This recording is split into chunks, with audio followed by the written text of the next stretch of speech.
Hello student, स्वागत है आप सभी का।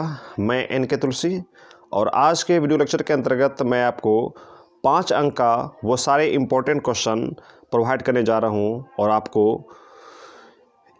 अगर आप इतना तैयारी कर लेते हैं तो आपको 5 अंक वाले क्वेश्चन एक भी नहीं छूटेगा, ये मेरा दावा है। आइए उस सारे क्वेश्चन को हम आपके सामने प्रस्तुत करने जा रहे हैं। अगर आप इतना तैयारी कर लेते हो तो किसी प्रकार की दिक्कत आपको नहीं होगा, ठीक है।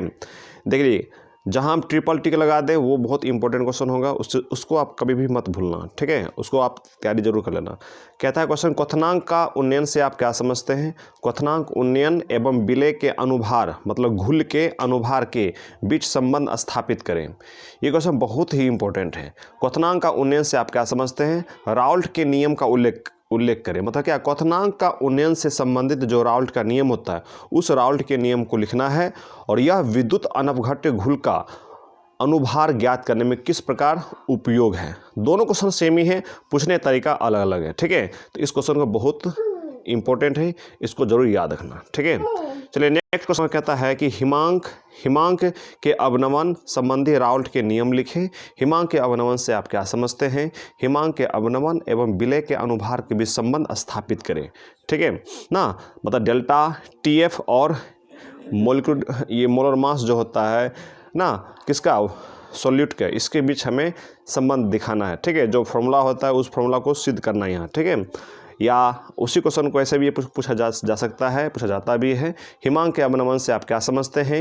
हिमांक के अवनमन संबंधी राउल्ट के नियम लिखिए। मतलब हिमांक के अवनमन से संबंधित राउल्ट का क्या नियम है, उस राउल्ट के नियम को लिखना है। और यह नियम, इस नियम से किसी भी अवाष्पशील एवं विद्युत अनवघट्य घुल का अनुभार कैसे ज्ञात करेंगे।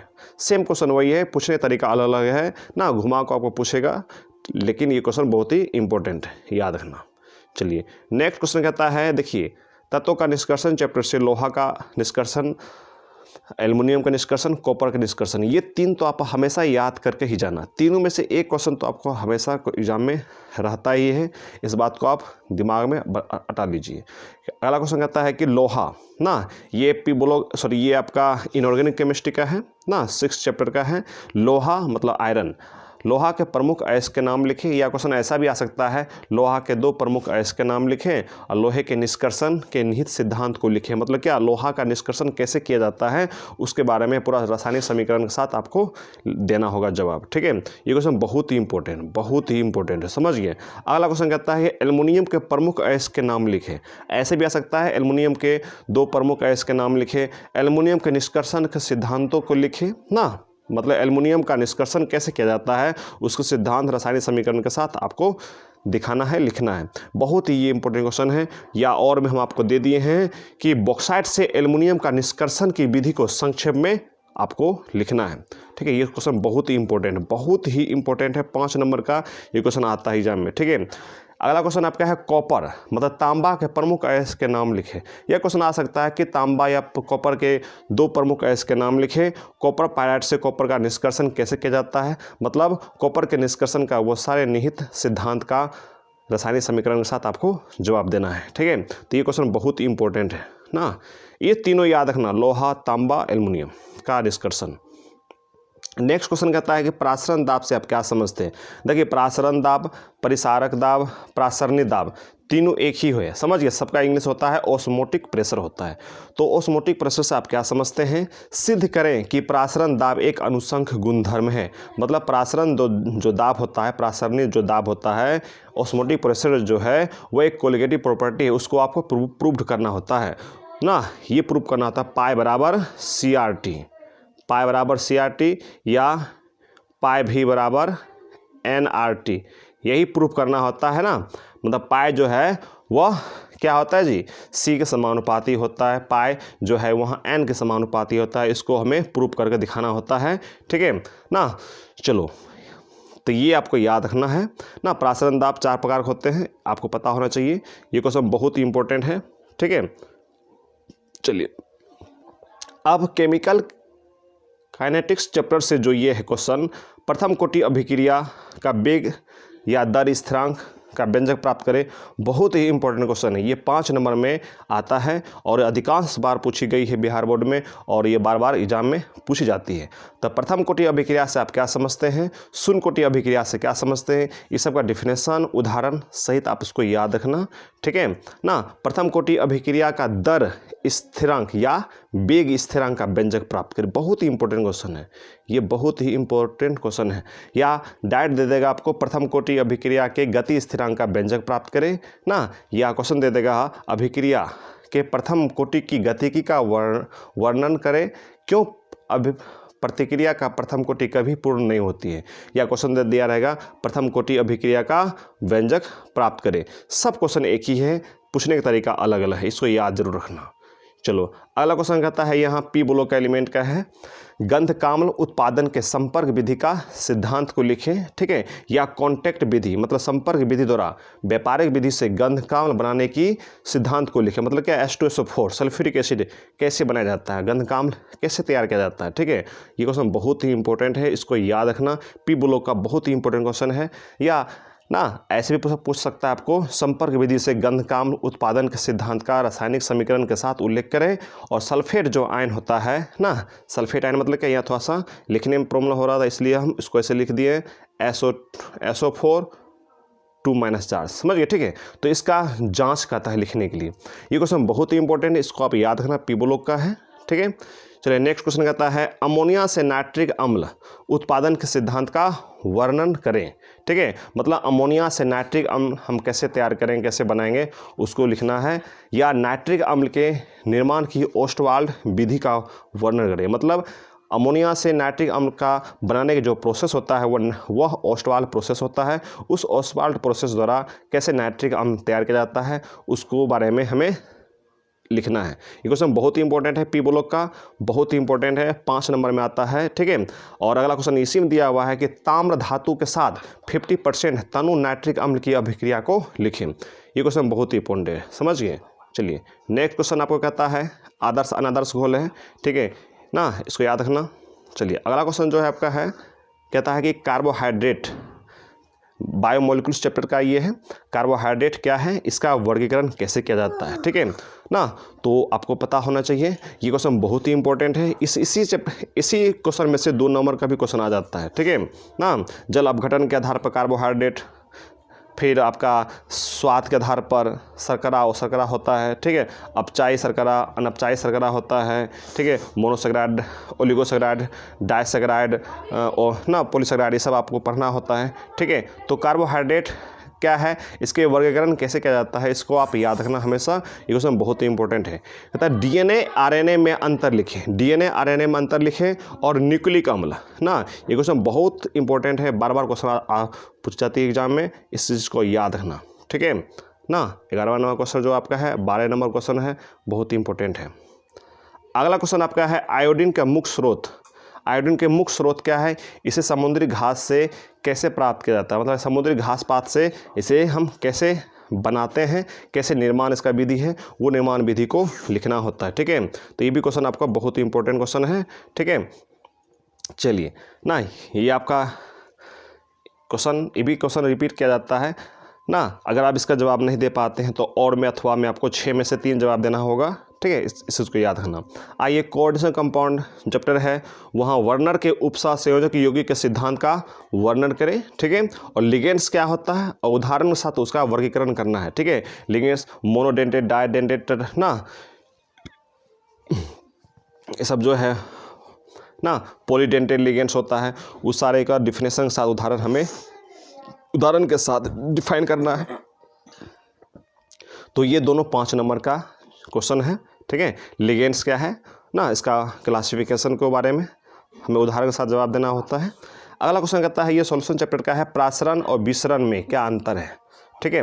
वर्कले एवं हार्टले विधि द्वारा प्रासरण दाब ज्ञात करने का विधि का वर्णन करें, ठीक है, ये क्वेश्चन भी बहुत इंपॉर्टेंट है। जितना भी आपको क्वेश्चन हम दे रहे हैं वो सारा इंपॉर्टेंट क्वेश्चन है। आप अगर इतना याद कर लेते हैं तो जरूरी है कि आपको एक भी क्वेश्चन नहीं छूटेगा। अगला क्वेश्चन है पी ब्लॉक का। ये क्वेश्चन बहुत इंपॉर्टेंट है। निम्नलिखित से नाइट्रिक अम्ल की अभिक्रिया का समीकरण दे। मतलब क्या, नाइट्रिक अम्ल को जब आप कॉपर से रिएक्शन कराते हो तो क्या क्या बनेगा, ठीक है। जब नाइट्रिक अम्ल को लोहा से रिएक्शन कराओगे तो क्या क्या वो कैसा रिएक्शन होगा, और जब नाइट्रिक अम्ल को तांबा से रिएक्शन कराओगे तो कैसे कैसा अभिक्रिया होता है, उसके बारे में सारा समीकरण आपको लिखना होता है, ठीक है। ये क्वेश्चन बहुत ही इंपॉर्टेंट है। हमने 3 दिया है, इसमें से 2 ही एग्जाम में आता है, ठीक है, ठीक है। तो आप तीनों तैयारी कर लेना। अगला क्वेश्चन कहता है कि दिखाएं कि प्रथम कोटि अभिक्रिया का हाफ लाइफ पीरियड, मतलब क्या, अर्ध जीवन काल या अर्धायु अपने आरंभिक या प्रारंभिक सांद्रता पर या सांद्रण पर निर्भर नहीं करता है, ठीक है। तो इसको दिखाना होता है, ठीक है।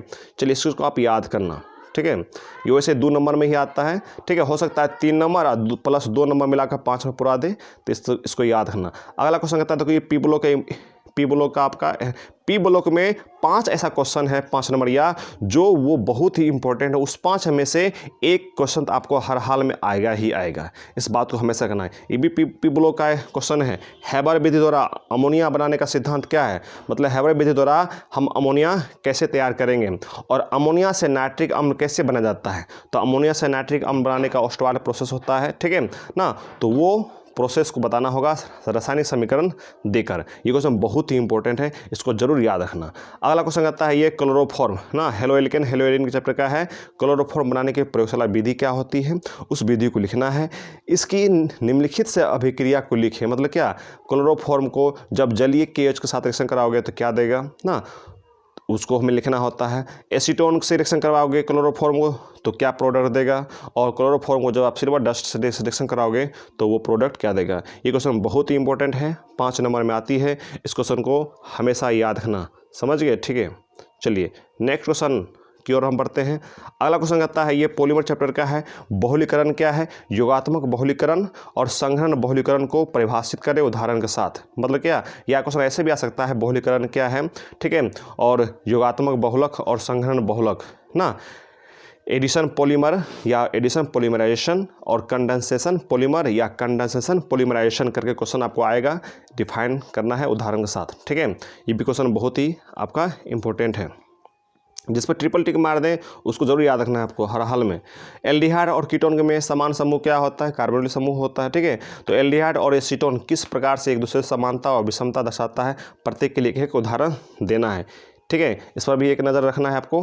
अगला क्वेश्चन है वाष्प दाब से आप क्या समझते हैं। वाष्प दाब में क्या होता है, जब वाष्पशील विलय, मतलब क्या, उड़नशील विलय को हम विलयन में मिलाते हैं, और क्या होता है जब हम वाष्पशील, कहने मतलब है उड़नशील सॉल्यूट को विलयन में मिलाया जाता है तो क्या होता है, ठीक है। ये भी क्वेश्चन बहुत ही इंपॉर्टेंट है, इस पर आप जरूर एक बार नज़र रखना।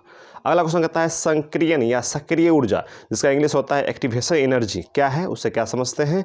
किसी अभिक्रिया का वेग स्थिरांक, मतलब क्या, दर स्थिरांक एवं संक्रियन ऊर्जा के बीच संबंध स्थापित करें। ये भी क्वेश्चन इंपॉर्टेंट है, ठीक है, तो इसको ये जरूर याद रखना। चलो अगला क्वेश्चन कहता है संक्रमण तत्व के समान गुणों की विवेचना निम्न के विशेष संदर्भ में करें। रंगीन लवण का निर्माण, मतलब क्या, कलर साल्ट का फॉर्मेशन जो होता है सो वेरिएबल ऑक्सीडेशन स्टेट, मतलब परिवर्तनशील ऑक्सीकरण अवस्था, ठीक है। तो ये भी क्वेश्चन इंपॉर्टेंट है। ये क्वेश्चन में से 2 नंबर का भी आता है, ठीक है। दे देता है क्वेश्चन संक्रमण तत्व रंगीन लवण का निर्माण करता है, क्या कारण है। संक्रमण तत्व परिवर्तनशील ऑक्सीकरण अवस्था प्रदर्शित करता है, क्या कारण है। बहुत ही इंपॉर्टेंट क्वेश्चन है, 2 नंबर में आता है, ठीक है, और यही यहाँ से 5 नंबर में भी आता है एग्जाम में, ठीक है। अगला क्वेश्चन है लेंथेनाइड संकुचन क्या है। लेंथेनाइड संकुचन क्या है, इसके कारण और परिणाम को लिखें, ठीक है। चलिए तो इसको याद रखना आप ना। अब इस पे जरूर याद रखना है, इस पे फोकस करना है आपको। राउल्ट के नियम उड़नशील और अउड़नशील घुल पदार्थ के लिखें। देखिए एक ही में हम क्वेश्चन सेट कर दिए, इसको आप अलग अलग भी तैयारी कर सकते हैं। राउल्ट के नियम उड़नशील घुल के लिए क्या नियम है और अउड़नशील घुल के लिए क्या नियम है, दोनों के नियम आपको याद होना चाहिए। और आदर्श आचरण से, मतलब कि आदर्श विलयन जो आप पढ़े होंगे, ठीक है, आदर्श अनादर्श विलयन पढ़े होंगे ना जी, ठीक है। तो आदर्श विलयन से धनात्मक और ऋणात्मक विचलन का व्याख्या करें। पॉजिटिव डेविएशन और नेगेटिव डेविएशन की आपको पूरे चित्र के साथ, उदाहरण के साथ तैयारी करना आपको है ना। इसी के आधार पर क्वेश्चन आपको इसी में से एक खींच लेगा क्वेश्चन और आपको दे देगा, धनात्मक करके या ऋणात्मक विचलन करके आपको चित्र के साथ व्याख्या करने के लिए आपको क्वेश्चन आ जाएगा एग्जाम में, ठीक है, जो क्वेश्चन आपको आता ही है एग्जाम में। अगला क्वेश्चन आपका यहाँ प्रयोगशाला में इथाइलेमिन कैसे तैयार करेंगे, प्रयोगशाला में एनिलीन कैसे तैयार करेंगे, इस पर जरूर आप याद रखना। नेक्स्ट क्वेश्चन आपका कहता है कि लेड कक्ष मतलब लेड चैम्बर द्वारा गंध काम्ल बनाने की विधि का वर्णन सिद्धांत सहित करें, इस पर भी आप एक बार ध्यान रखना, ठीक है। अगला क्वेश्चन कहता है लेड ब्लेड से जिंक ब्लेंड से मतलब जिंक ब्लेंड से ZnS जिसका होता है ना ZnS जिंक सल्फाइड, उसी को बोलते हैं जिंक का ही एस का नाम है जिंक ब्लेंड है, ठीक है। तो जिंक ब्लेंड से जस्ता या जिंक धातु का निष्कर्षण के सिद्धांत का वर्णन करें। ये 5 नंबर में नहीं आता है, इस जब भी आएगा तो 2 से 3 नंबर में ही आएगा। हो सकता है 3 नंबर और 2 नंबर मिलाकर 5 नंबर में ये क्वेश्चन आपको दे, ठीक है। तो आशा करता हूँ कि अगर आप इतना तैयारी कर लेते हैं 30 क्वेश्चन में जो सबसे ज़्यादा का इम्पोर्टेंट क्वेश्चन है तो 10-15 ही क्वेश्चन आपको मिलेगा, ठीक है। उस पर ज़रूर आप याद रखना। पीबोलो का 5 क्वेश्चन, एक्सट्रैक्शन ऑफ एलिमेंट, लोहा, तांबा, कॉपर, एल्युमिनियम का निष्कर्षण जरूर याद रखना, ठीक है ना। और वहाँ हो गया प्रथम कोटि का गति स्थिरांक का व्यंजक प्राप्त करें, जरूर इसे याद रखना। अगर इतना कर लेते हैं तो आपको 5 नंबर कभी नहीं छूटेगा और आप आसानी से सॉल्व क्वेश्चन करके आप एग्जाम्स में ज़रूर आओगे और आपका अच्छा नंबर आएगा, ठीक है। तो ये आपका पहला वीडियो है, ठीक है। हम फिर आपको हम नेक्स्ट वीडियो में आपको हम कुछ नया क्वेश्चन लेकर आएंगे ना, कुछ अलग हट के क्वेश्चन होगा, 2 नंबर का भी और 5 नंबर का भी क्वेश्चन आएगा, ठीक है। तो अब तक आप बने रहे हमारे साथ हैं, बने रहिएगा। अगर किसी प्रकार का दिक्कत हो तो आप हमें कॉमेंट बॉक्स में लिख सकते हैं, ठीक है। मिलते हैं नेक्स्ट क्लास में। Thank you, God bless you, bye bye. आप ज़रूर इतना तैयारी कर लेना।